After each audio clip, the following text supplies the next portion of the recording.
çıxırıq. Sabahınız xeyir. Sağ olsun. Sabahınız xeyir. Sabah. 8'in yarısı da 30. Heç sonunda gedək. Allah Muhammed yardım. Bir de birinci mahalle sahasına.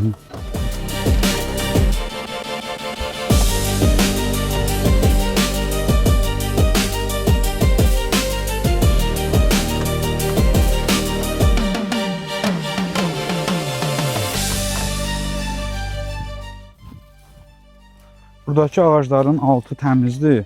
Amma yuxarıdakılarınki bərbad Onları vəziyyətdə. vaxtında satmışıq, onları biraz gecikdirmişik ona görə. Vaxtına diqqət etmək lazım. O da ağacların qidasını yeyir, verilən dərmanları yeyir, suyu yeyir. Həm də ki, o torpağı presləyir, ağacların kökünü inkişaf eləməyinə mane olur. Bir də burada bəzi ağaclar var ki, hansı ki bunlarda meyvənin kalibri istədiyimiz ölçüdədir. Amma bəzilərində, məsəl üçün, yuxarıda bir iki ağacda gördüm, bax burada. Burada xırdadır. Siz bunlar vaxtında bunların çiçək saylarını azaltmalıydınız. Biz istəmirik bir ağacda, məsəl üçün 500 meyvə ilə 60 kilo, 70 kilo alaq. İstəyirik ki, bunu minimum meyvə sayına yendirək ki, 300 meyvə ilə alaq bu çəkini biz.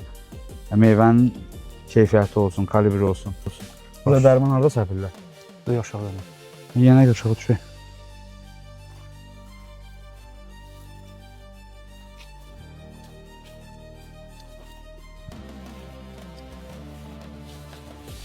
Mahir, sabahın xeyir olsun. Necəsən, yorulmayasan. Seymur, biz burada neçənci dərman səpirik? 6-cı dərmanı. Bunu niyə görə səpirsiz? Bu qırmızı hörümçək üçün, bir də yarpaq bitki üçün. Bu sonuncu dərmandır, Bəli, hə? bəli. 14 gündən sonra dərimə başlayacaq burada. İnşallah. 14 gündən tez başlaya bilməli, çünki bu dərmanın üstündə zərərli maddələr var da. Bu məhsul, bu həmən zərərli maddələr ölməlidir ki, biz məhsulu dərib rəflərə yola sala bilək. Bir də Mahir, bunun bu ağaclara dərman səpəndə alt hissələrini ki, yarpaqlarını yaddan çıxartma. Yəni bir ədəd belə həmən qırmızı örümcəkdən, yarpaq bütündən qalsa həmən ağacda, bu bir həftədən sonra yenidən bu sahəyə bütün yayılacaq.